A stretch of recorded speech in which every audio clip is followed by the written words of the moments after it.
kasih. Setan itu tidak diciptakan ya. Itu ada dengan sendirinya sebagai akibat. Tapi apa ininya? Penyebabnya apa? Kenapa bikin 4 peraturan itu? 1, nggak boleh makan berhala. 2, nggak boleh poligami. 3, nggak boleh makan binatang mati dicekik. Dan nggak boleh makan darahnya. 4. Mengapa? Ini penyebabnya. Air nih, saya pernah dikasih air ya tadi dukun. Ini kasih minum air ini supaya kamu nolak bala. Langsung saya buang airnya. Mengapa kita tidak pernah perjamuan suci? Karena perjamuan suci itu bukan ajaran Alkitab. Di Alkitab tidak pernah sekalipun disebut kata perjamuan suci.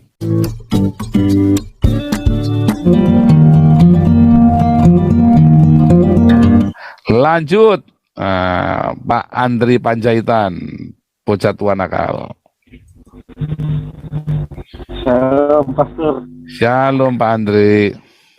Saya ingin nanya mengenai kerasukan ini, Pastor. Apakah yang kita lihat di zaman sekarang ini ada samanya dengan kerasukan yang ada di Alkitab yang mengenai orang Gerasa itu, Pastor? Nah, itu nanti kita mau bahas tuh, nanti saya jawabnya.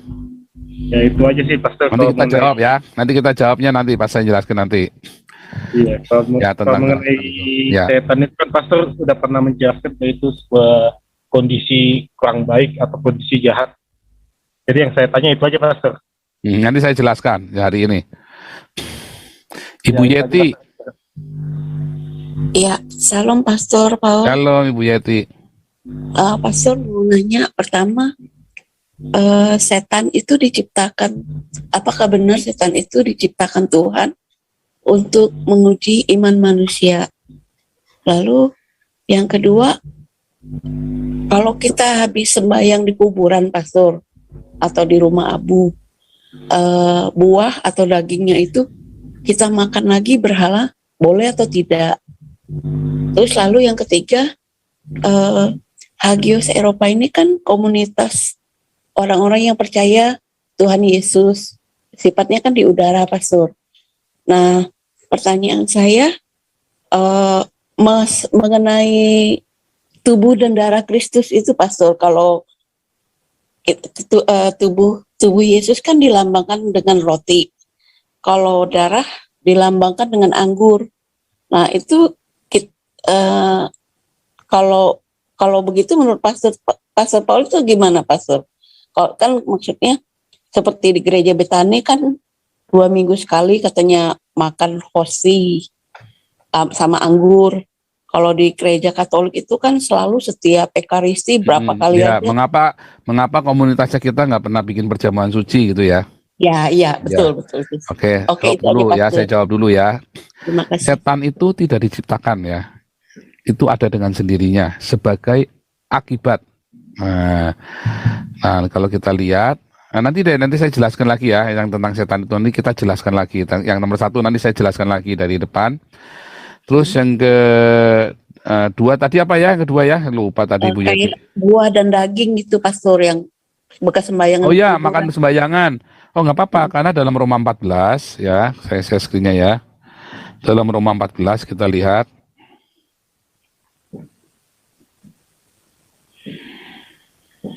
Sebentar ya, saya anjurkan dasarnya dulu. Dulu ya, di zaman Kristen, zaman para rasul nggak boleh.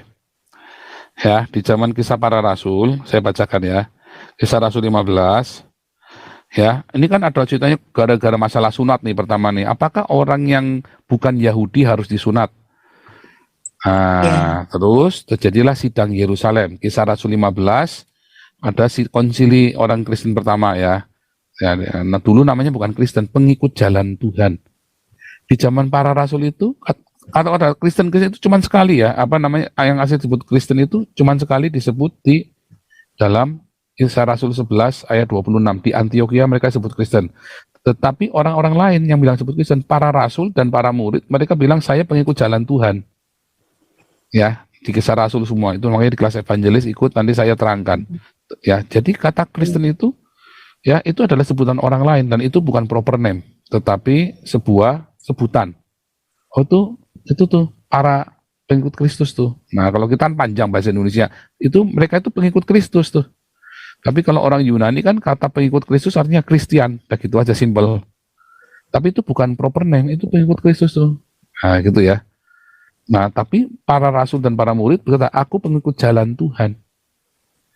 Nah kemudian orang-orang non-Yahudi, nah, dia bilang apa? Ya, kesimpulannya, oke, nggak usah disunat. Tapi satu, menjauhkan diri dari makanan yang dicemarkan berhala. Satu ya. Dua, dari percabulan.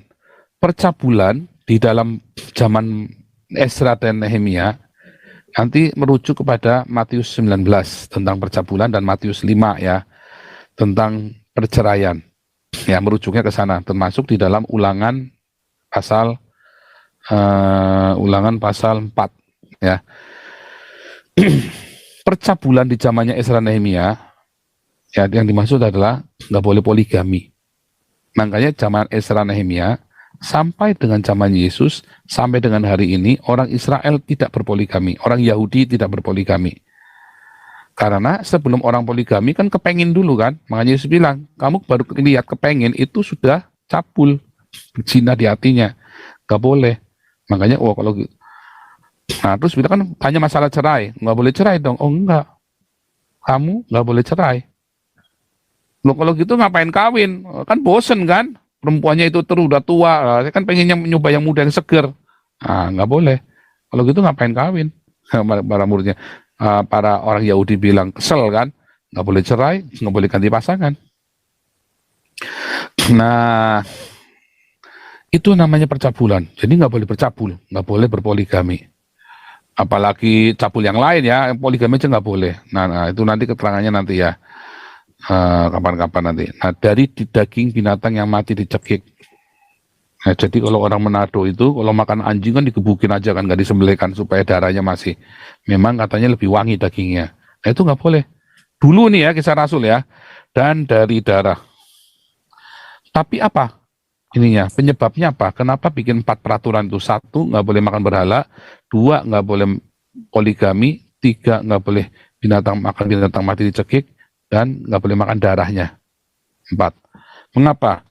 Ini penyebabnya. Sebab sejak zaman dahulu Musa diberitakan di tiap kota, ya, keempat hal itu tuh selalu dibaca di hari Sabat di rumah ibadat. Jadi dulunya nggak boleh, 4 hal ini nggak boleh. Supaya kita jangan berbeda sama orang Yahudi, karena Kristen yang kita kenal itu adalah sekte dari agama Yahudi. Kristen itu ya adalah sekte dari Yudaisme ya. Ayatnya ada di Kisah Rasul 24 ayat 5. Kita ini sekte dari Yudaisme ya. Makanya jangan lakukan 4 ini supaya kita jangan berbeda sama mereka, induknya kita. 4 hal ini nggak perlu disunat, tapi yang penting 4 hal ini. Tetapi kemudian Paulus dituduh katanya dia ngajarin yang gitu, ternyata nggak. Kisah Rasul 21 disebut lagi tuh ya, di Kisah 21 disebut lagi.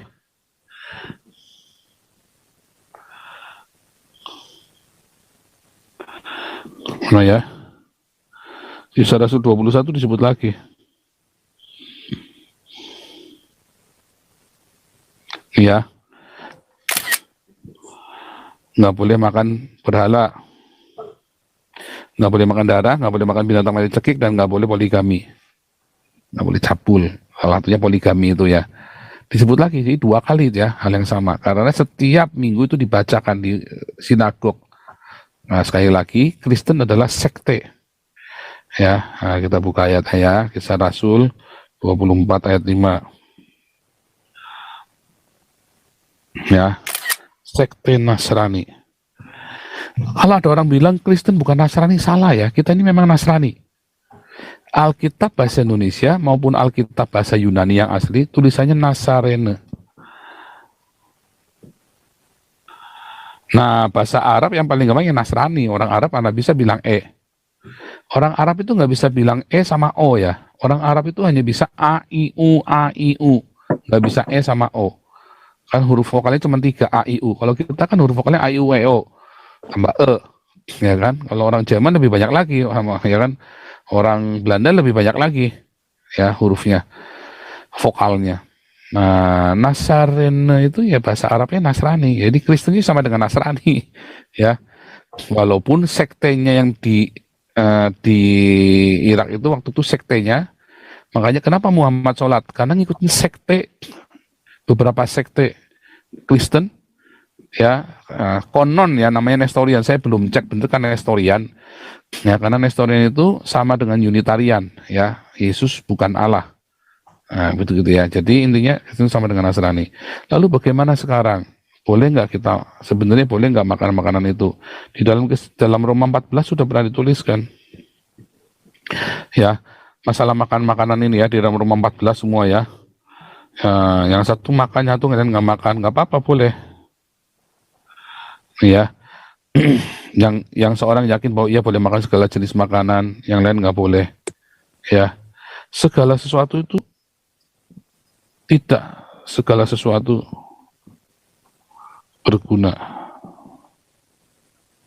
Coba ada di mana ayatnya?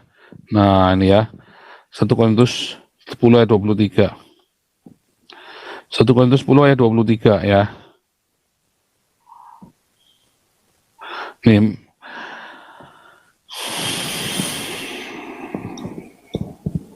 Segala sesuatu diperbolehkan.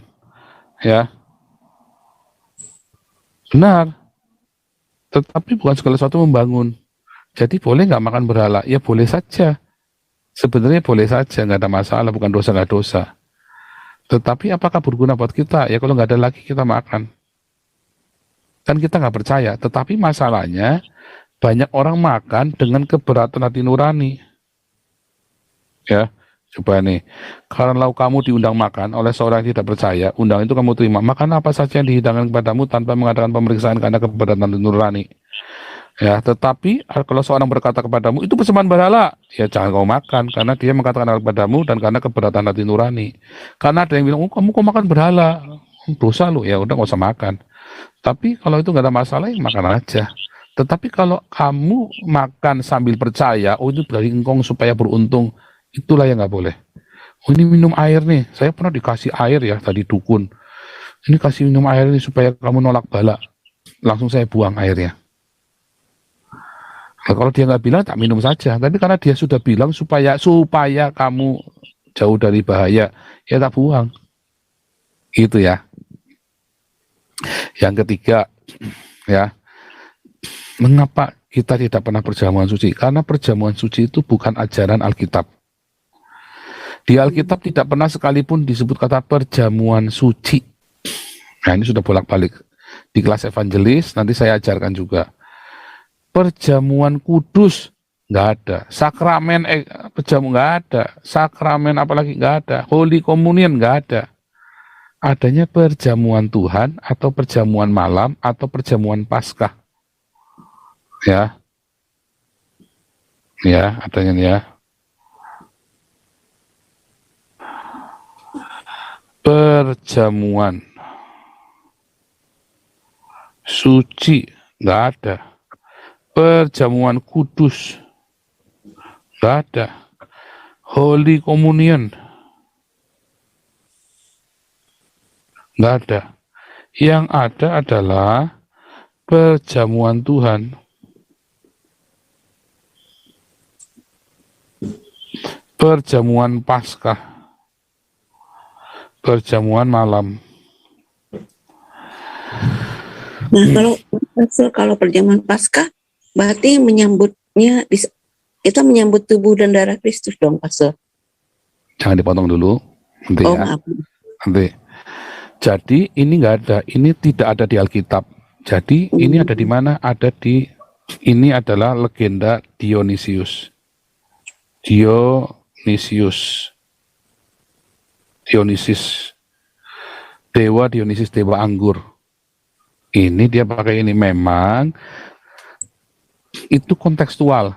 Dulu kekristenan diajarkan kepada orang Yunani, diambil mitologi Yunani. Nah ini loh sama mirip begini. Yuk kita bikin seperti ini untuk mengajarkan. Tetapi yang dilakukan Yesus dan para rasul, inilah tubuhku, itu perjamuan malam. Inilah tubuhku, apa? Dia lakukan nih, pecah-pecah roti, itu mecah roti beneran. Roti makan, mereka makan malam beneran. Nah kita sudah melakukan, kita melakukan tiap hari, Senin sampai Jumat. Inilah tubuhku yang terpecah bagimu. Apakah simbol? Bukan. Ini tubuhku, memang membagi makanan itulah memecah roti kita. Nanti ada di Kisah Para Rasul. Ya, Gilbert nggak pernah berani khotbah ini ya. Dulu dia sempat singgung, tapi nggak ceritain sampai tuntas, berhenti dia. Berapa minggu yang lalu, 2 minggu yang lalu atau 3 minggu yang lalu ya, Gilbert cerita ini nggak tuntas, berhenti dia. Kenapa? Dia malu, dia belum melakukan. Karena yang dia lakukan adalah simbol, sedangkan kita tidak melakukan simbol. Yesus nggak pernah bilang ini simbol ya. Ingat ya. Para rasul itu bertekun dalam pengajaran rasul-rasul persekutuan, mereka berkumpul dan memecahkan roti. Mereka kumpul lalu mecah roti. Apakah inilah tubuhku? Enggak begitu. Mereka mecah roti sama-sama, karena orang-orang ini kan ada yang miskin, ada yang kaya. Mereka duduk sama-sama. Zaman itu zaman penjajahan Roma. Mereka susah semua banyakkan hidupnya, tapi ada yang kaya. Terus mereka duduk sama-sama membagi makanan mereka. Membagi makanan. Dan makanannya roti. Dipecah. Inilah tubuhku. Dipecah rotinya. Nah, makanya nanti ada ya Kisah Rasul 6. 7 orang dipilih untuk melayani orang miskin. Ya, karena ada yang dibagi, ada yang diabaikan, karena ada yang nggak kebagian makanan. Makanya dipilihlah diaken. Makanya waktu memecah roti, roti itu dibagikan oleh para diaken di gereja kan. Tetapi yang dimaksud adalah ini, diaken-diaken itu membagi makanan kepada orang-orang yang lapar. Ini tertulis letterlux. Pendeta membuatnya menjadi ritual. Tetapi yang benar yang kita lakukan Senin sampai Jumat, kita bagi nasi bungkus. Itu memecah roti. Kita ganti dengan nasi. Itu yang namanya memecah roti. Untuk mengingat aku, waktu kita berdiakonia, nasi bungkus dibagi, itu kita mengingat Yesus. Kita sedang mengingat Yesus. Kalau kita di gereja, mecah roti, hosti itu ya, sambil nangis sungguh mengingat Yesus, terus memang kalau ingat Yesus, terus apa yang Anda lakukan kalau Anda sudah ingat sama Yesus? Cuman ingat doang, oh ya cuman ingat aja. Dulu waktu kecil ya, kami kan miskin. Saudara-saudara kami kaya di luar kota. Terus kalau saya pergi ke Jakarta, kemudian tinggal di rumah tante saya cukup berada. Selalu ada makanan enak di rumahnya. Dan pinter masak lagi. Terus setiap kali pulang, saya kan sebulan di rumah tante. Kalau liburan itu kan sebulan. Terus saya pulang. Papi saya nanya, makan apa di sana? Makan enak ini, makan itu. Loh, kamu waktu makan itu ingat papi nggak? Karena di rumah kami kan jarang ada makanan enak. Ya ingatlah. Terus apa kalau mau ingat terus mau apa gitu loh? Kan itu pertanyaan yang retorika saja kan. Untuk mengingat akan aku, kata Tuhan Yesus. Oh ya, waktu kita mecah roti, inilah tubuhku darahku. Kita mecah hosti kecil-kecil itu kan sambil nangis guguk-guguk. Aduh Tuhan Yesus, aku sudah memecah. Tuhan, aku ingat pengorbananmu. Ya terus kalau ingat mau apa? Cuma ingat doang. Ya saya dulu, pacar saya yang pertama saja saya masih ingat. Saya masih ingat pacar saya yang pertama, namanya, tanggal lahirnya. Ya, ngapain aja sama dia, saya masih ingat. Apa kayak terus kalau udah ingat mau apa? Cuma ingat aja. Ingat, perbuatlah ini. Oh perbuat ya, buat ya, kita bikinnya gitu lagi, ritual lagi. Nah itulah Gilbert. Itulah ajarannya Gilbert. Ya kan? Setelah mengingat, untuk mengingat akan aku, perbuatlah ini. Ya kan? Diperbuat lagi. Maka Gilbert kemudian mengingatnya dengan ritual-ritual itu. Tetapi komunitas Hagios kita untuk mengingat akan Yesus, perbuatlah ini. Kita perbuat benar-benar dengan apa? Ngasih makan, diakonia. Kita perbuat benar-benar dengan diakonia. Ya. Kita benar-benar diakonia. Kita memecah roti. Inilah darahku, ya kan, yang tercurah bagimu. Ketika engkau memakan dan meminum perjamuan ini, kamu memberitakan kematian Tuhan. Itulah marturia. Kita memberitakan Injil. Makanya kita punya Yayasan Damar Kasih. Kita pergi ke Baduy, ke orang Samin, kita pergi ke suku Kubu yang di Riau, kita pergi kepada orang-orang Islam. Jadi diakonia dan marturia itulah perjamuan Tuhan yang dilakukan oleh para rasul. Coba kita buka ya, Kisah Rasul 1 Korintus 11. Itu benar-benar makan benar ya. Lihat ya, waktu kamu berkumpul, bukanlah berkumpul untuk makan perjamuan Tuhan. Sebab perjamuan itu tiap orang makan lebih makannya sendiri-sendiri, sehingga orang lapar dan ada yang mabuk. Apakah kamu tidak mempunyai rumah sendiri untuk makan dan minum? Maukah kamu menghinakan jemaat Allah dan memalukan orang yang tidak mempunyai apa-apa? Kenapa? Karena mereka zaman itu, yang kaya makan makanan enak. Yang miskin di terakhir. Miskin kan selalu terakhir kan, makanya di Yakobus itu bilang jangan memandang muka. Lihat ya Yakobus. Yakobus berapa ya? Jangan memandang muka ya. Nah ini ya Yakobus 2. Ya. Sebab jika orang masuk dalam kumpulanmu dengan memakai cincin emas, pakaian indah, dan datang seorang miskin ke situ berpakaian buruk, kamu menghormati yang pakaian ini. Silakan Tuhan duduk tempat baik ini. Sementara yang miskin duduklah di lantai dekat tumpuan kakiku. Padahal di dalam komunitas anak-anak Allah, orang percaya, kita tidak boleh mandang muka. Jadi di dalam perjamuan Tuhan, kalau di gereja itu kan namanya perjamuan suci. Lalu kalau ada makan bersama di gereja namanya itu, oh kita perjamuan kasih, ya balik-balik. Lagi makan bersama namanya perjamuan kasih. Kalau lagi di ritual itu namanya perjamuan Tuhan, perjamuan kudus. Salah. Lalu dalam perjamuan kasih yang suruh makan dulu siapa? Donatur gereja, pendeta, tamu pendeta yang sugih-sugih. Kalau perlu pendetanya sama orang-orang topnya masuk ke VIP room. Itulah gereja pagan. Gereja yang benar, pendetanya, tamu pendeta, donatur, makan sama-sama rakyat jelata di situ. Dan persilahkan orang-orang ini makan dulu, baru dia diaken ini terakhir, melayani dulu. Terus dia makan sama-sama di situ. Itu yang benar. Kalau tidak melakukan itu gereja nggak benar. Pasti saya jamin itu gereja nggak benar. Itu gereja ngajari sesat. Termasuk Gilbert dan para pengikutnya. Modelnya kan begitu kan? Itu gereja ngajari sesat. Makanya nggak heran. Akhirnya jemaatnya banyaknya masuk neraka. Kenapa? Karena diajari sesat, diajari nggak benar. Diajari perjamuan suci, perjamuan kudus yang tidak berdiakonia dan bermarturia. Itu cuman komplimen saja. Perjamuan diakonia dan marturia itu cuman pelengkap saja, bukan menjadi menu utama di gereja itu. Nyatanya pendetanya hidup mewah, jemaatnya yang kere nggak diperhatiin. Kalau ada jemaat sebuah gereja, gerejanya pendetanya pakai pakaian mewah, jemaatnya ada yang kere, itu berarti gereja itu salah. Karena dibilangin apa? Dalam Kisah Rasul tadi,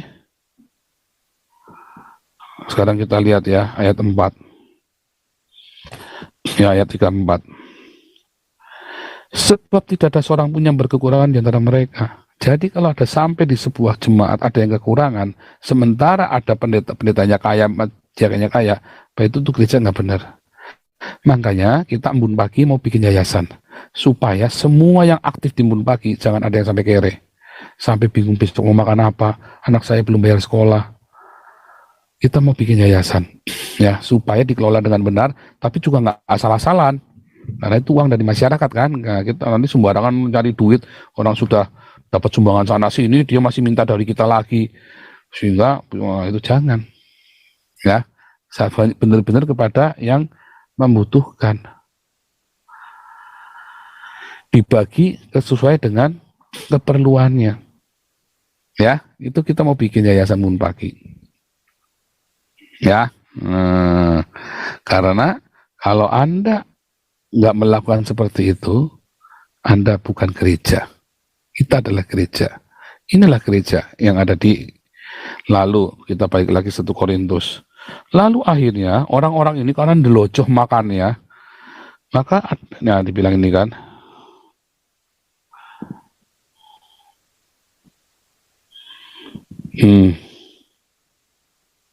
ayat 30. Sebab itu banyak di antara kamu yang lemah dan sakit, tidak sedikit yang meninggal. Bukan karena klinik, wah sakti ini, airnya suci, ini capnya Tiberias misalnya. Oh, enggak. Karena diloco makannya orang-orang kaya ini, makanya banyak yang lemah, sakit, meninggal, kolesterol, stroke. Makanya diloco, rakus. Harusnya makanan ini dibagikan terutama untuk orang-orang miskin dulu. Kalau kamu yang punya duit, ya makan di rumah. Kalau kamu punya uang, makan di rumah. Ini kita makin perjamuan Tuhan, ya kamu ngelayanin dulu. Tapi kan ini enggak, rakus. Makanya dimarahi sama Paulus. Nah, lihat ayat 33. Karena itu saudara-saudaraku, jika kalau kamu berkumpul untuk makan, nantikanlah olehmu seorang akan yang lain. Karena kalau ada yang lapar, ia makan dulu di rumahnya. Ya kan, kalau lapar yang makan di rumah. Tapi kalau dia miskin, tadi yang dia sebelumnya, ya kamu duduk di situ, nggak apa-apa. Jadi kalau dia lapar, makan di rumah, jangan deloco. Supaya jangan mati kamu deloco. Rakus. Itu makna perjamuan Tuhan ya. Jadi kita perjamuan Tuhan setiap Senin sampai Jumat. Kita perjamuan Tuhan. Begitu ya. Oke. Ini karena sudah 20 menit lagi deh ya. Jam 9 persis kita ini ya.